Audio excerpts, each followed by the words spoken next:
मेरे तो पसीने छूटे जा रहे थे, सिर्फ यही सोच-सोच कर कि मेरी जेठानी जी बिना मेरे जेठ के प्रेग्नेंट कैसे हो गई। एक दिन मैंने उनको छिपकर रात में देखा तो मैं सन्न रह गई, क्योंकि मेरी जेठानी जी अपने कमरे में किसी से बात कर रही थी और वो अपने कमरे में किसी मर्द के साथ थी। मैंने सच जानने के लिए तुरंत उनके कमरे में दाखिल हुई, तो मैंने देखा कि वह तो मेरा नाम शालिनी है। मेरी उम्र करीब 24 साल है और मेरी पढ़ाई पूरी हो चुकी है। घर में मेरी शादी की चर्चा शुरू हो चुकी थी। मेरे पापा किसी रिश्तेदार से बात कर रहे थे कि हमारी बेटी शालिनी के लिए हम कोई अच्छे लड़के की तलाश कर रहे हैं। मेरी शादी की बातें मेरे दिल को बिल्कुल अच्छी नहीं लग रही थी। ऐसा लग रहा था जैसे कि ये लोग मेरे रिश्ते की बात ना करें तो शायद मुझे सुकून मिल जाए, क्योंकि मैं किसी और से प्यार करती थी। मैं जब 12th कक्षा में थी, तभी रोहन को दिल दे बैठी थी। रोहन भी मुझसे बेहद प्यार करता है। कॉलेज भी पूरा हो चुका है, लेकिन आज भी हम दोनों एक दूसरे के साथ हैं। रोहन पढ़ाई-लिखाई में बहुत अव्वल है और अच्छे घर का है, लेकिन फिर भी मैं अपने घर पर रोहन के बारे में बात नहीं कर पा रही थी, क्योंकि मेरे पापा का स्वभाव बहुत गुस्से वाला था और वो इस प्यार-व्यार के तो बिल्कुल खिलाफ थे। मैं आखिर किससे बात करती, क्योंकि घर में माँ-पापा और बड़े भाई के सिवा कोई नहीं था। मेरे बड़े भाई की भी एक गर्लफ्रेंड थी, लेकिन उसे ये मंजूर नहीं था कि उनके घर की लड़कियां लव मैरिज करें। घर में रिश्ते की बात सुनकर मैंने रोहन को बताना जरूरी समझा। दूसरे दिन मैंने रोहन से मिलने का प्लान बनाया। रोहन से मिलने के बाद मैंने रोहन को सब कुछ बताया कि घर में मेरे रिश्ते की बात चल चुकी है। ये सुनकर रोहन तिलमिला उठा और घबरा सा गया, क्योंकि वो मुझसे बहुत प्यार करता था और मैं किसी और की हो जाऊं, ये उसे कतई मंजूर नहीं था। रोहन ने मुझे भागकर शादी करने को कहा, लेकिन ये बात मैं उसकी नहीं मान पाई, क्योंकि भले ही मैं रोहन से शादी करना चाहती थी, लेकिन अपने माँ-पापा से भी बहुत प्यार करती थी। मैं भागकर उनकी इज्जत पर दाग नहीं लगाना चाहती थी। खैर, जैसे-तैसे मैं रोहन से बात करके घर पर आई। आते ही माँ ने कहा कि देखो बेटी शालिनी, कल तुम्हें लड़के वाले देखने आ रहे हैं। लड़का सरकारी नौकरी करता है और वह भी आएगा खुद तुम्हें देखने। इसलिए तुम अपने अच्छे साज श्रृंगार की तैयारी आज से ही शुरू कर दो। सुनकर मेरे तो रोंगटे खड़े हो गए, क्योंकि मैं रोहन के सिवा किसी और के बारे में सोचूं, ये मुझे जरा भी मंजूर नहीं था। मैंने तुरंत रोहन को फोन लगाया और सब बताया। रोहन ने कहा कि तुम कैसे भी करके कल जो देखने आ रहे हैं, उनसे ये कहलवा देना कि तुम उन्हें पसंद नहीं हो। उसके बाद मैं अपने आप देख लूंगा। मैंने कई तरीके सोचे कि ऐसा क्या करूं कि उन लोगों को मैं पसंद ना आऊं। खैर, दूसरे दिन उनका आना हुआ और चाय नाश्ता करने के बाद सब लोगों ने लड़का और मुझे अकेले में कुछ बातें करने को कहा। हम लोग छत पर चले गए। कुछ देर पढ़ाई लिखाई की बातें करने के बाद मैंने हिम्मत करके उससे कहा कि मैं किसी और से प्यार करती हूँ। ये सुनकर उन्होंने आश्चर्य से मेरी ओर देखा और कहा कि तो आप किसी और से प्यार करती हैं, तो हम लोगों को यहाँ क्यों बुलवाया? क्या आपने अपने घर वालों को इसके बारे में बताया नहीं? मैंने कहा, मेरे माँ-पापा को ये सब मंजूर नहीं है, इसलिए मैं उन्हें कुछ भी बता ना सकी। लेकिन अगर आप मना कर दें, तो शायद मेरी बहुत हेल्प हो जाएगी। वह लड़का अच्छे विचार वाला था, इसीलिए मेरी बात को समझ गया। उसने नीचे जाकर कहा कि मुझे लड़की पसंद नहीं है, क्योंकि इसके और मेरे विचार, रहन-सहन का तरीका बहुत अलग है। ये सुनकर सब लोगों को बहुत धक्का सा लगा। फिर वो लोग चले गए, पर मेरे माँ-पापा बहुत गुस्से में आ चुके थे। खैर, कुछ दिन यूं ही निकले। तभी एक दिन हमारे घर पर हमारे गांव के अंकल आए, जो रिश्ते करवाने का काम करते हैं। उन्हें देखते मेरा दिल घबराने लगा कि कहीं ये कोई रिश्ता लेकर तो नहीं आए हैं। आखिर वही हुआ। वो मेरे लिए रिश्ता लेकर आए थे। पापा से बातें की और कहा कि अच्छा लड़का है, पढ़ाई में अच्छा है, जॉब भी लग जाएगी और परिवार भी अच्छा है। कल हम लोग उन्हें देखने चलेंगे। पापा भी सहमत हो गए। दूसरे दिन सब लोग लड़का देखने निकल गए। तभी रोहन का कॉल आया मेरे पास। वो बड़ा खुश लग रहा था। कहने लगा कि देखा मेरा कमाल। मैं कुछ समझी नहीं। फिर उसने कहा कि तुम्हारे यहाँ लड़का देखने जा रहे हैं। वो लड़का कोई और नहीं, मैं ही हूँ। मुझे विश्वास नहीं हुआ। फिर रोहन ने कहा कि तुम्हारे गांव के जो अंकल हैं, वो मेरे चाचा जी के दोस्त हैं। तभी मैंने अपने चाचा जी से बात की और उन्होंने उन अंकल से बात की और वो तुम्हारे घर आ गए। रोहन कहने लगा कि बस अब उन लोगों को हमारा घर परिवार सब पसंद आ जाए, और इतना बोलकर कॉल कट कर दिया। अब क्या था, मेरी खुशी का कोई ठिकाना नहीं था, लेकिन साथ ही एक डर भी था कि कहीं पापा को रोहन या उसके परिवार पसंद नहीं आया तो। लेकिन जैसे तैसे पूरा दिन निकला। शाम को सब लोगों ने आकर कहा कि लड़का बहुत अच्छा है। 2 दिन बाद वो लोग हमारी शालिनी को देखने आ रहे हैं। अब मेरी जान में जान आ चुकी थी कि अब सब सही हो जाएगा। इसी तरह वो लोग भी आ गए मुझे देखने, और उन लोगों को भी मैं बहुत पसंद आई। आखिर आती भी क्यों ना, उनके बेटे की पसंद जो थी। रिश्ता तय हुआ, सगाई भी हो गई। अब शादी की तारीख भी निकल चुकी थी। घर वालों के लिए तो दिन कम थे, लेकिन मेरे और रोहन के लिए बहुत ज्यादा, क्योंकि हम दोनों को जल्दी से जल्दी अब एक होना था। खैर, जैसे जैसे दिन निकल गए और आखिर हमारी शादी का दिन आ चुका था। आज हमारी शादी के दिन ही हमें एक और खुशखबरी मिल गई थी कि रोहन की सरकारी नौकरी लग गई है। सब लोग बहुत खुश थे। बहुत धूमधाम से हमारी शादी संपन्न हुई। विदाई का समय आया। मेरी आंखों से आंसू रुकने का नाम ही नहीं ले रहे थे, क्योंकि जितनी खुशी रोहन के साथ शादी होने की थी, उतना ही दुख माँ पापा से दूर जाने का था।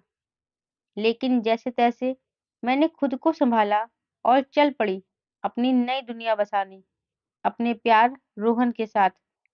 ससुराल पहुंची तो सब लोग बहुत खुश थे, खूब प्यार दे रहे थे मुझे।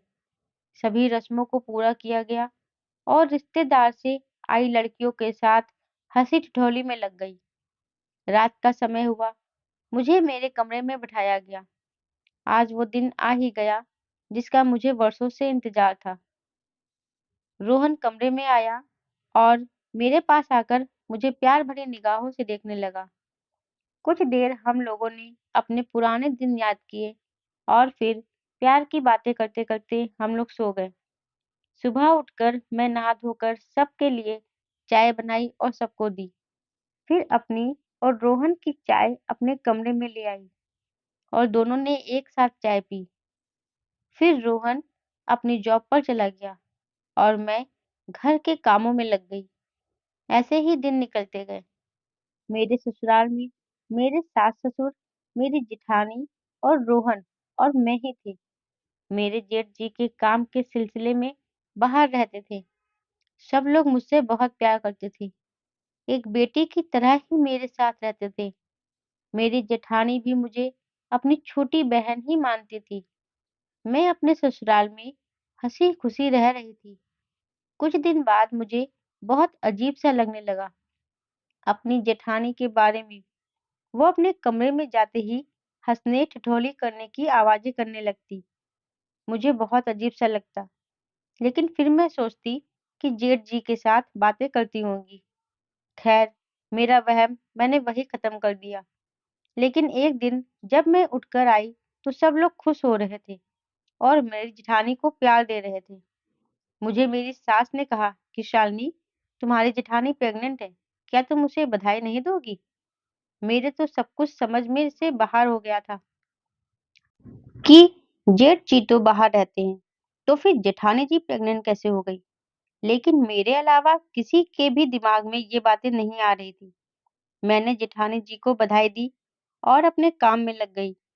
लेकिन मेरा दिमाग तो सिर्फ वही अटका हुआ था कि आखिर ये हुआ तो हुआ कैसे? खैर, दिन निकलते गए। सब लोग मेरी जेठानी की देखभाल कर रहे थे। उन्हें किसी भी तरह से कोई भी कमी महसूस नहीं होने दे रहे थे। मुझे समझ नहीं आ रहा था कि ये लोग जानते हैं कि जेठ जी यहाँ नहीं है। इसके बावजूद भी ये प्रेग्नेंट हो गई। फिर भी इन लोगों को कोई आपत्ति नहीं हो रही है। आखिर चल क्या रहा है इस घर में? मैंने रोहन से भी पूछने की कोशिश की, लेकिन उसने भी किसी बहाने से बात को टाल दिया। अब मैंने अपनी जिठानी पर नजर रखनी शुरू कर दी। एक दिन मैंने उनका पीछा किया और उनके रूम के बाहर की खिड़की से झांक कर सब देखना चाहा। तो मैंने देखा कि मेरी जिठानी अपने कमरे से अपने कपड़े लेकर अपने बाथरूम में चली जाती हैं। ये सब देखकर मैं तो मानो पागल सी हो रही थी। ये सोच सोचकर कि आखिर क्या चल रहा है ये, मैं रोजाना अपनी जिठानी पर नजर रखने लगी। जब भी वो बाहर जाती तो भी मैं उनका पीछा करती थी और घर पर भी उन पर नजर रखती थी। मैंने उनकी एक और बात भी पकड़ ली थी कि वो कभी भी सब लोगों के साथ खाना नहीं खाती थी। वो अपना खाना अपने कमरे में ले जाकर खाती थी और खाना भी इतना कि 2 लोग खाएं। मेरी जेठानी अकेली इतना खाना कैसे खा सकती थी? दिखने में तो वो बिल्कुल दुबली-पतली सी थी। अब तो मेरे सिर पर एक भूत सा सवार था कि कैसे भी करके मुझे ये पता लगाना है कि आखिर क्या बात है ऐसी। एक दिन मैंने अपनी जेठानी से यूं ही बातों-बातों में पूछ लिया कि जेठ जी कब आएंगी? तो उन्होंने कहा कि अभी 5 महीने बाद आएंगी। उनके जवाब में मुझे थोड़ी घबराहट सी लगी। मैंने फिर रात को अपनी जेठानी का पीछा करते हुए उनको देखने का प्रयास किया। फिर मैंने जो देखा उसके बाद तो मेरे पैरों तले से जमीन ही खिसक गई थी। मैंने देखा कि मेरी जेठानी जी अपने कमरे में अकेली नहीं थी, कोई और था, लेकिन कौन, मैं देख नहीं पाई। फिर वो दोनों लोग अपने बेड पर चले गए, लेकिन वहां पर अंधेरा सा होने की वजह से मैं कुछ देख नहीं पाई। मैं अपने कमरे में आ गई। वो सब देखकर मेरी हालत बहुत खराब हो चुकी थी। मैं यही सोचकर दुखी हो रही थी कि बेचारे जेठ जी वहां इन लोगों के लिए कमाई कर रहे हैं और यहाँ ये जेठानी जी उनको धोखा दे रही हैं। पता नहीं क्या-क्या हरकतें कर रही हैं। बस ये सब सोचते-सोचते मुझे अपने सास-ससुर पर भी गुस्सा आ रहा था कि वो लोग सब कुछ जानते हुए भी इनका साथ क्यों दे रहे हैं। वो लोग तो ऐसे पेश आते हैं जैसे कुछ हुआ ही ना हो। लेकिन मैं ये सब बर्दाश्त करने वाली नहीं थी। मुझे अब पूरी सच्चाई सामने लेकर आनी ही थी और मैंने बिना सोचे समझे पूरे घर वालों को आंगन में बुलाया और जिठानी जी के बारे में सवाल करने लगी। सब लोगों ने मुझे शांत होने को कहा, लेकिन मैं अपने गुस्से पर काबू नहीं कर पाई। तभी रोहन आ जाता है और सब लोगों को चुप करवाकर मुझसे कहता है कि तुम्हें सच जानना है ना, तो सुनो। रोहन कहने लगा कि मेरा बड़ा भाई कोई बाहर-वाहर नहीं गया है, जबकि वो तो यही रहता है हमारे घर में। ये सुनकर मैं तो जैसे हक्की-बक्की सी रह गई। फिर मेरे जेठ जी भी कमरे से बाहर आ गए थे। मेरी सास मुझसे कहने लगी कि कुछ महीनों पहले मेरे बड़े बेटे के कुछ दोस्तों ने उसके ऊपर खून का इल्जाम लगा दिया था, जिससे अभी उसके ऊपर खतरा मंडरा रहा है। इसलिए ये घर में ही छुप कर रहता है और जब तक कि असली कातिल पकड़ा ना जाए, तब तक ये इसी तरह छुप कर रहेगा और किसी के भी सामने नहीं आएगा। इसीलिए सब लोगों को हमने ऐसा बोल दिया कि ये कमाई के लिए बाहर चला गया है और अब तुम्हारी जेठानी इसी के बच्चे की माँ बनने वाली है। ये खाना अपने पति के साथ खाती थी अपने कमरे में। फिर मेरी सास कहने लगी कि हमने तुम्हें ये सब इसलिए नहीं बताया कि तुम अभी-अभी शादी करके आई हो। अभी तक तुमने अच्छी तरह से ससुराल को समझा भी नहीं है। इसलिए ये सब बता देंगे तो तुम घबरा जाओगी। ये सब बातें सुनने के बाद अब मेरे पास बोलने को कुछ भी नहीं था। मैं पछता रही थी कि मैंने बिना जाने, बिना सोचे-समझे अपनी बहन जैसी जेठानी पर इतना गंदा शक किया। अब मेरे पास अफ़सोस करने के अलावा कुछ नहीं बचा था। लेकिन गलती मेरी भी नहीं थी। मेरी जगह कोई भी होता तो यही करता, जो मैंने किया। फिर भी मैंने सबसे माफ़ी माँगी और सबने मुझे माफ़ कर दिया। दोस्तों, कभी भी हमें बिना सोचे-समझे कोई निर्णय नहीं लेना चाहिए। हमेशा हमें ठंडे दिल-दिमाग से सोचना चाहिए। हर कहानी के 2 पहलू होते हैं। ज़रूरी नहीं जो सामने दिखे वो ही सही हो। दोस्तों, आपको हमारी कहानी कैसी लगी हमें कमेंट बॉक्स में ज़रूर बताएँ और आगे ऐसी कहानी सुनने के लिए मेरे चैनल को सब्सक्राइब ज़रूर करें। धन्यवाद।